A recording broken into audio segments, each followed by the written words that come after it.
यह दिखा रहा है कि नरेंद्र मोदी ने देश की अर्थव्यवस्था का क्या हाल कर दिया है।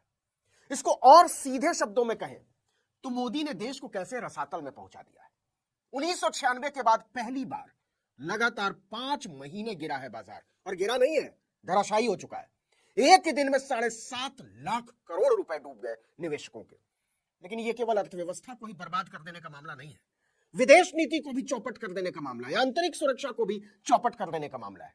कि किस तरह से आज प्रधानमंत्री नरेंद्र मोदी जी ने पूरे देश को डुबो डाला। दोस्तों, पूरे देश को कहां पर पहुंचाकर खड़ा कर दिया है। शायद अभी तक गोदी मीडिया ने इस खबर को आप लोगों की आंखों से पूरी तरह से ओझल कर दिया होगा।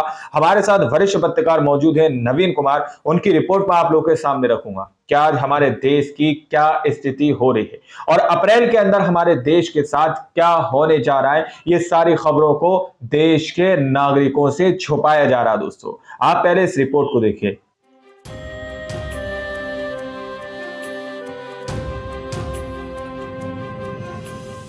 नमस्कार, आदाब, सत श्री अकाल, जय भीम, जोहार। मेरा नाम है नवीन कुमार।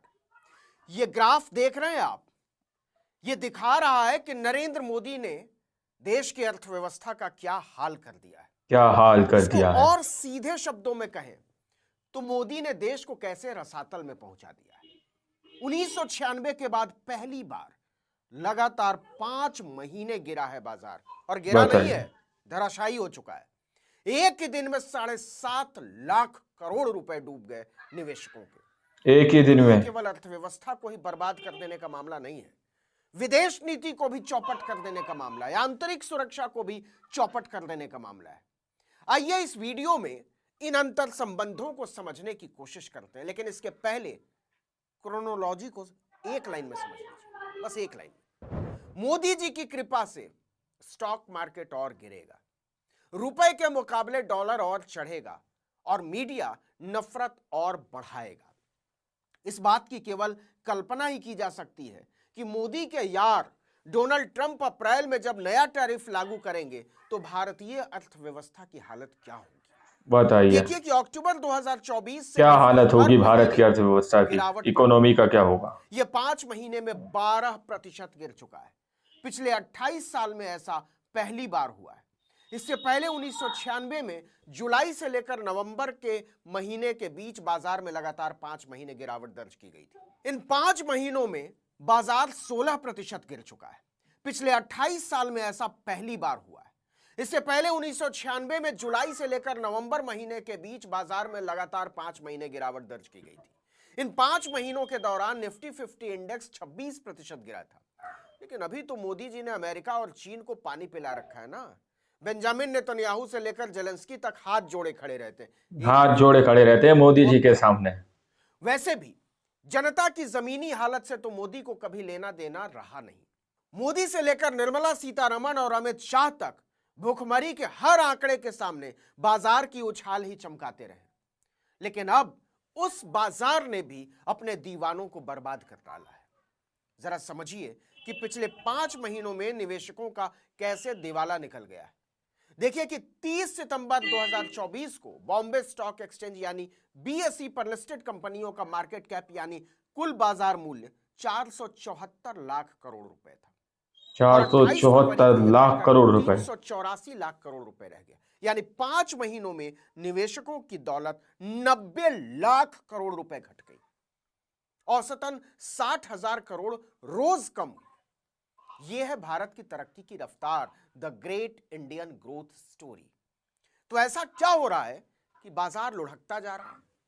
वैसे तो इसके कई कारण हो सकते हैं, लेकिन उन सब कारणों के पीछे जो महाकारण है वो ये कि मोदी पर बाजार को भरोसा नहीं है। मीडिया उन्हें विश्व गुरु साबित करने की नौटंकी करता रहा। लेकिन सच ये है कि दुनिया उन्हें एक विदूषक से ज्यादा नहीं मानती है, क्योंकि बाजार का जो इतना बुरा हाल हुआ है उसकी सबसे बड़ी वजह ही है विदेशी निवेशकों की लगातार बिकवाली, पैसा खींच रहे हैं। दुनिया की नजरों में हमारे विश्व गुरु की साख यह है कि विदेशी निवेशकों ने अक्टूबर 2024 से फरवरी 2025 के बीच यानी केवल 5 महीने में भारतीय बाजार से 3,11,000 करोड़ रुपए निकाल लिए। बताइए अपना पैसा लगाया कहां? वहां जहां मोदी जी के लाल लाल आंख दिखाने से थर थर कांपने लगते हैं शी जिनपिंग। लेकिन शी धन्ना सेठों जिनपिंग। ने मोदी की लाल लाल आंख को तरेरते हुए अपना पैसा चीन के बाजार में झोंक दिया। मोदी ने अडानी और बताइए। माधवीपुरी बुच को बचाने में पूरे लोकतांत्रिक मूल्यों पर बुलडोजर चला दिया और चिल्लाते रहे all is well, all is well, Aamir Khan की तरह। लेकिन निवेशकों ने अपना पैसा खींचना शुरू कर दिया। नहीं सुनी मोदी की, क्योंकि उन्हें भारत की तुलना में चीनी कंपनियों को चलाने की व्यवस्था ज्यादा बेहतर, पारदर्शी और लाभकारी नजर आती है। वहां कोई प्रधानमंत्री या राष्ट्रपति अपने किसी कारोबारी दोस्त को बचाने के लिए देश की अर्थव्यवस्था को ताक पर नहीं रख देता। बाजार के ध्वस्त होने का बताइए, दूसरा ये कारण, सब कुछ हो रहा है। जिसे मोदी के पाखाने के पानी में लौटते हुए चेले किसी काम का नहीं समझते, और वो है भारी बेलगाम महंगाई। खाने पीने की चीजें महंगी होने से अक्टूबर 2024 में रिटेल महंगाई बढ़कर 6.2% पर पहुंच गई थी। 14 महीने का महंगाई का रिकॉर्ड टूट गया था माता रानी की कृपा से, माफ कीजिएगा मोदी जी की कृपा से। हालांकि जनवरी में यह घटकर 4.3% पर आया, लेकिन इससे निवेशकों का भरोसा ऑल हुआ, इज यह काफी वेल। नहीं था। वो भारत की अर्थव्यवस्था में स्थायित्व नहीं देख पा रहे हैं। तीसरा कारण, मोदी ने भारतीय अर्थव्यवस्था को बहुत कोशिश करके, बड़ी मेहनत करके वहां पहुंचा ही दिया जिसकी कीमत देश की जनता को चुकानी है। राष्ट्रीय सांख्यिकी कार्यालय यानी एनएसओ के अनुमान के अनुसार नहीं वित्त रखा। वर्ष 2024-25 में भारत की विकास दर 6.4% आंकी गई है। यह 4 साल का सबसे निचला स्तर है। अब ऐसे बाजार में पैसा लगाना बेहद जोखिम भरा है और संस्थागत निवेशकों के लिए तो बहुत ज्यादा जोखिम भरा। इसका मतलब यह है कि लहसुन प्याज न खाने को अपनी बहुत बड़ी उपलब्धि की तरह संसद में पेश करने वाले वित्त मंत्री निर्मला सीतारमण अपना असली काम छोड़कर बाकी सारा काम करती हैं। उनका काम क्या है? उनका काम है अर्थव्यवस्था को पटरी पर बनाए रखना और आम आदमी तक उसके लाभ को पहुंचाना। और असर ऐसा है कि 80 करोड़ लोगों को 5 किलो मुफ्त अनाज पर जिंदा रखना पड़ रहा है और प्रधानमंत्री को इसे उपलब्धि की तरह पेश करना पड़ता है। अब एक और वजह पर गौर कर लीजिए, और वो है देश की जनता को मोदी चुकानी के है। दोस्त डोनाल्ड ट्रंप की भारत को सबक सिखाने की जिद। उन्होंने मोदी के अमेरिका दौरे के समय भी उनके मुंह पर इसका जिक्र किया। वो लगातार रेसिप्रोकल टैरिफ यानी जैसे को तैसा टैक्स लगाने की बात कर रहे हैं। वो कह रहे हैं कि जो देश हमारे उत्पादों पर जितना टैरिफ यानी आयात शुल्क लगाते हैं, हम भी उतना ही लगाएंगे। कनाडा और मैक्सिको पर 25% टैरिफ 4 मार्च से लागू होने जा रहा है।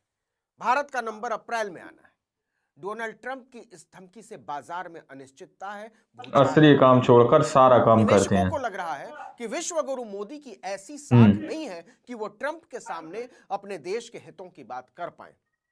ये बात दुनिया के सामने आ चुकी है, खुल चुकी है कि मोदी की ट्रंप के सामने जुबान नहीं खुलती, चू नहीं कर पाते। आपको यह बात अजीब लग सकती है, लेकिन इसे ऐसे समझिए कि रिलायंस ने दिसंबर में ही रूस से 5 लाख बैरल प्रतिदिन क्रूड ऑयल आयात करने का सौदा किया था। यह डील जनवरी महीने से लागू होनी थी, लेकिन अब यह खटाई में पड़ता नजर आ रहा है, क्योंकि अमेरिका ने रूस की उन तेल वाहक कंपनियों पर प्रतिबंध लगा दिया है जिनके माध्यम से तेल आना था। मोदी ट्रंप से एक शब्द नहीं बोल पाए कि ऐसा मत कीजिए, हमारा बहुत बड़ा नुकसान हो जाएगा, और अगर आप ऐसा करेंगे तो हमें भी आपके बारे में सोचना पड़ेगा।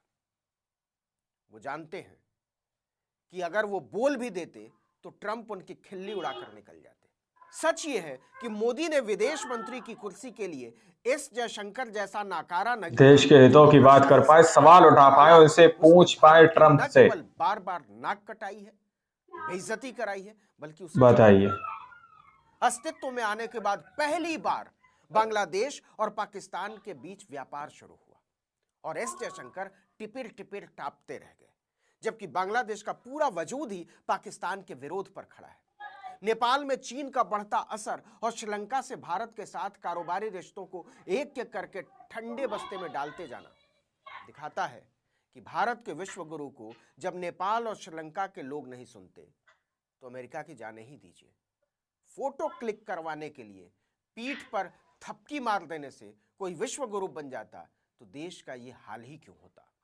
यहां हम जानबूझकर डॉलर के सामने गिड़गिड़ाते हुए रुपए का जिक्र नहीं कर रहे हैं। डर है कि मोदी जी ने ट्रंप की तरफ कहीं लाल लाल आंख करके देख दिया तो वो भस्म हो जाए। इस वीडियो में इतना ही, लेकिन अगर आपने आर्टिकल 19 इंडिया को अब तक सब्सक्राइब नहीं किया है तो बताइए, कर लीजिए, बेल आइकॉन दबाइए, घंटी जैसी आकृति लाइक कीजिए और कमेंट करके बताइए हमारा वीडियो आपको कैसा लगा। हमारा ट्विटर हैंडल है article19_India और मेरा ट्विटर हैंडल है नवीन जर्नलिस्ट। नमस्कार।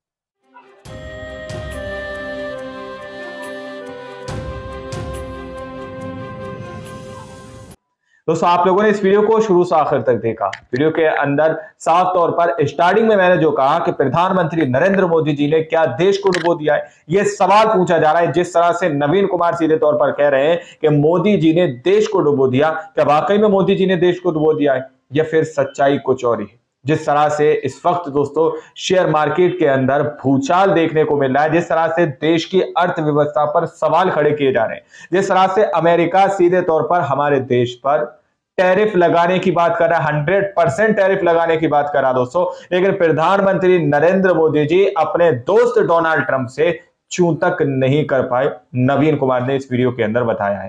तो आप लोग समझ सकते हैं कि हमारा देश किस और जाता हुआ नजर आ रहा है दोस्तों। बाकी आप लोगों ने इस पूरी रिपोर्ट को देखा सुना, आप लोग अपनी राय कमेंट सेक्शन में जरूर दीजिएगा। किसी गोदी मीडिया चैनल ने आप लोगों तक ये खबर पहुंचाई या नहीं पहुंचाई, कमेंट में जरूर लिखिएगा और सच्ची बक्की खबरें देखने के लिए चैनल को सब्सक्राइब कीजिए। मिलता है अगली वीडियो में, जब तक के लिए जय हिंद, जय भारत।